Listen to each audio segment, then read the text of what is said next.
हरि ओम।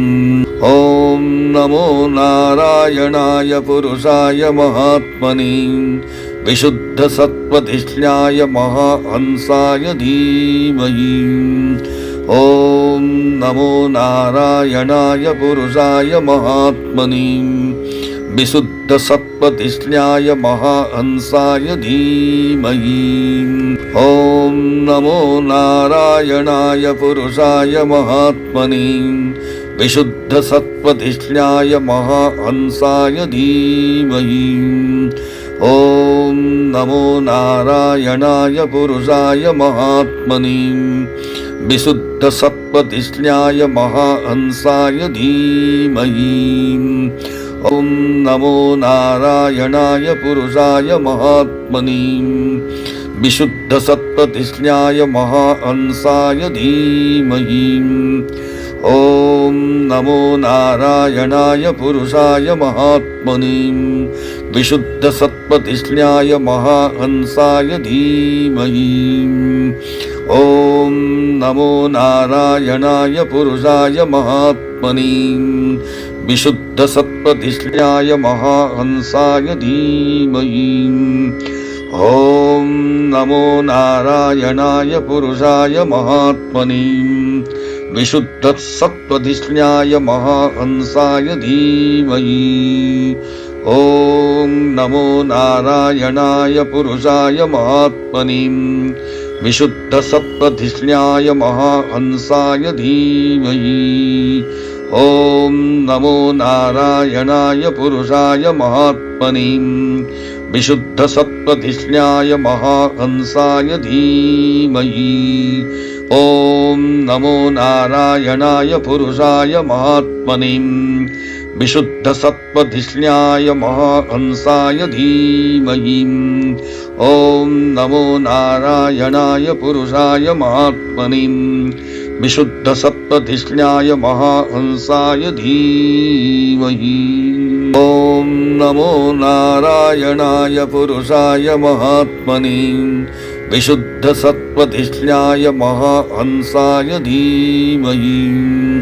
ओम नमो नारायणाय पुरुषाय महात्मने विशुद्ध सत्वधिष्ण्याय महाहंसाय धीमहि। ओम नमो नारायणाय पुरुषाय महात्मने विशुद्ध सत्वधिष्ण्याय महाहंसाय धीमहि। ओम नमो नारायणाय पुरुषाय महात्मने विशुद्ध सत्वधिष्ण्याय महाहंसाय धीमहि। ओम नमो नारायणाय पुरुषाय महात्मने विशुद्ध सत्वधिष्ण्याय महाहंसाय धीमहि। ओम नमो नारायणाय पुरुषाय महात्मने विशुद्ध सत्वधिष्ण्याय महाहंसाय धीमहि। ओम नमो नारायणाय पुरुषाय महात्मने विशुद्ध सत्वधिष्ण्याय महाहंसाय धीमहि। ओम नमो नारायणाय पुरुषाय महात्मने विशुद्ध सत्वधिष्ण्याय महाहंसाय धीमहि। ओम नमो नारायणाय पुरुषाय महात्मने विशुद्ध सत्वधिष्ण्याय महाहंसाय धीमहि। ओम नमो नारायणाय पुरुषाय महात्मने विशुद्ध सत्वधिष्ण्याय महाहंसाय धीमहि। ओम नमो नारायणाय पुरुषाय महात्मने विशुद्ध सत्वधिष्ण्याय महाहंसाय धीमहि। ओम नमो नारायणाय पुरुषाय महात्मने विशुद्ध सत्वधिष्ण्याय महाहंसाय धीमहि। ओम नमो नारायणाय पुरुषाय महात्मने विशुद्ध सत्वधिष्ण्याय महाहंसाय धीमहि। ओम नमो नारायणाय पुरुषाय महात्मने विशुद्धसत्त्वधिष्ण्याय महाहंसाय धीमहि। ॐ नमो नारायणाय पुरुषाय महात्मने विशुद्धसत्त्वधिष्ण्याय महाहंसाय धीमहि। ॐ नमो नारायणाय पुरुषाय महात्मने विशुद्धसत्त्वधिष्ण्याय महाहंसाय धीमहि। ॐ नमो नारायणाय पुरुषाय महात्मने विशुद्धसत्त्वधिष्ण्याय महाहंसाय धीमहि। ॐ नमो नारायणाय पुरुषाय महात्मने विशुद्धसत्त्वधिष्ण्याय महाहंसाय धीमहि। ॐ नमो नारायणाय पुरुषाय महात्मने विशुद्धसत्त्वधिष्ण्याय महाहंसाय धीमहि। ॐ नमो नारायणाय पुरुषाय महात्मने विशुद्धसत्त्वधिष्ण्याय महाहंसाय धीमहि। ॐ नमो नारायणाय पुरुषाय महात्मने विशुद्धसत्त्वधिष्ण्याय महाहंसाय धीमहि। ॐ नमो नारायणाय पुरुषाय महात्मने विशुद्धसत्त्वधिष्ण्याय महाहंसाय धीमहि। ॐ नमो नारायणाय पुरुषाय महात्मने विशुद्धसत्त्वधिष्ण्याय महाहंसाय धीमहि। ॐ नमो नारायणाय पुरुषाय महात्मने विशुद्धसत्त्वधिष्ण्याय महाहंसाय धीमहि। ॐ नमो नारायणाय पुरुषाय महात्मने विशुद्धसत्त्वधिष्ण्याय महाहंसाय धीमहि। ॐ नमो नारायणाय पुरुषाय महात्मने विशुद्धसत्त्वधिष्ण्याय महाहंसाय धीमहि। ॐ नमो नारायणाय पुरुषाय महात्मने विशुद्धसत्त्वधिष्ण्याय महाहंसाय धीमहि। ॐ नमो नारायणाय पुरुषाय महात्मने विशुद्धसत्त्वधिष्ण्याय महाहंसाय धीमहि। ॐ नमो नारायणाय पुरुषाय महात्मने विशुद्धसत्त्वधिष्ण्याय महाहंसाय धीमहि।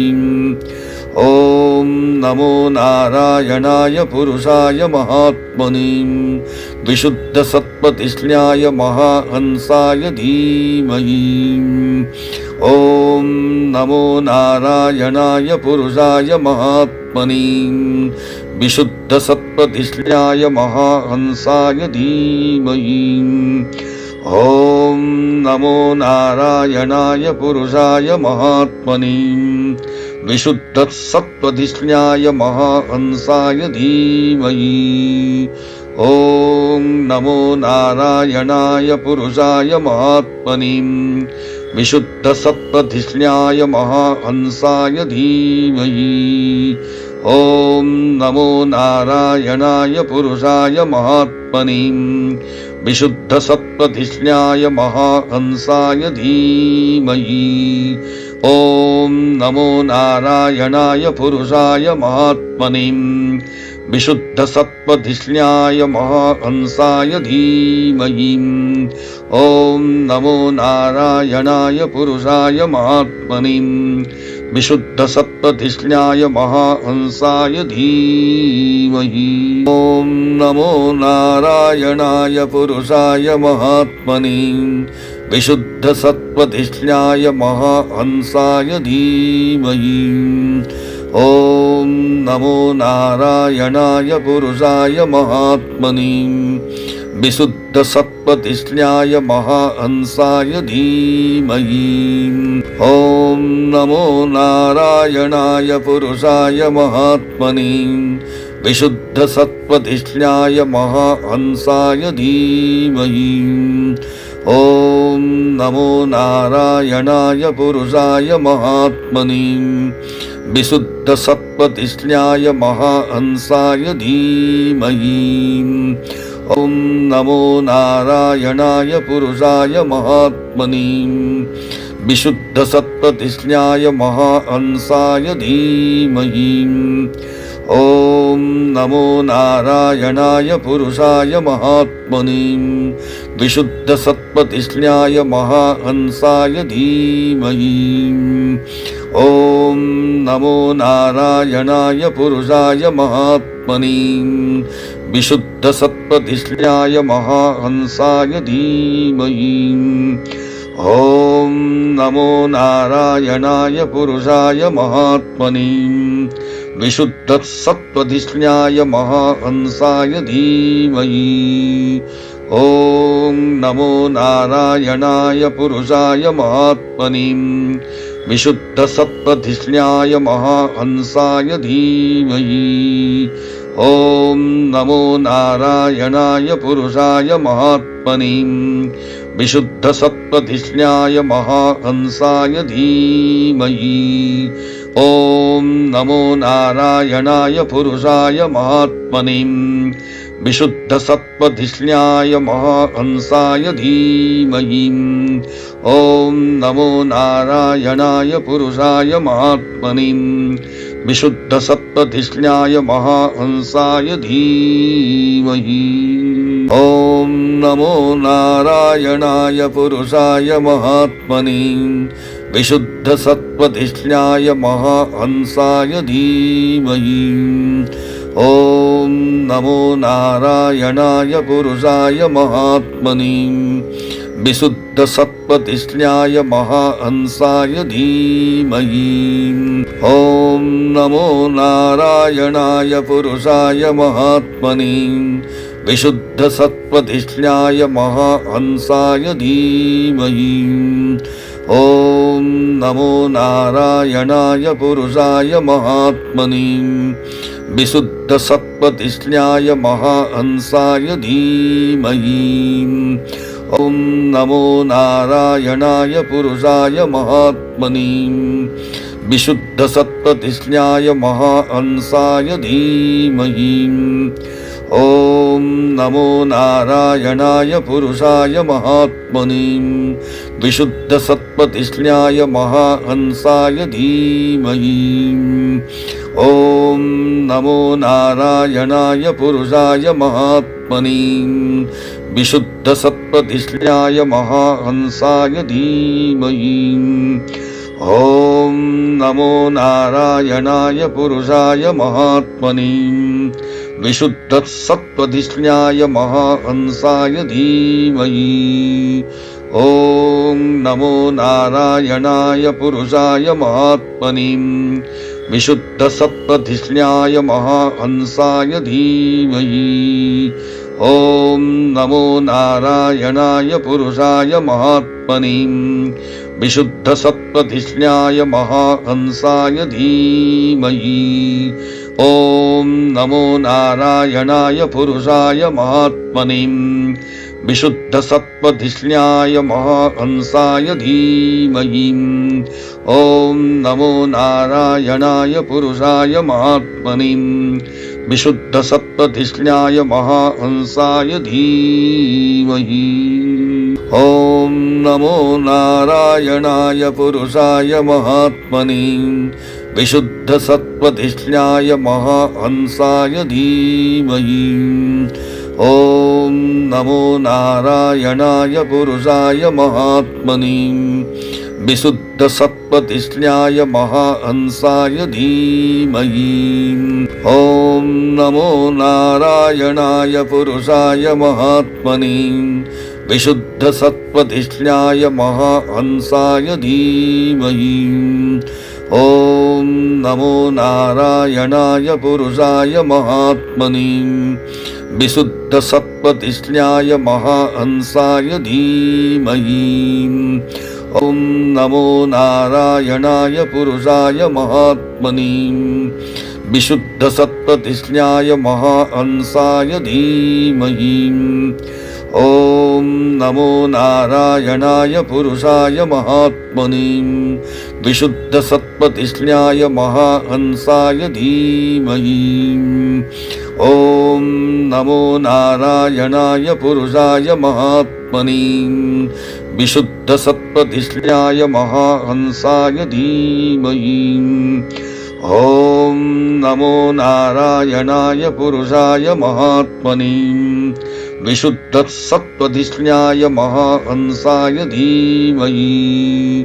ॐ नमो नारायणाय पुरुषाय महात्मने विशुद्धसत्त्वधिष्ण्याय महाहंसाय धीमहि।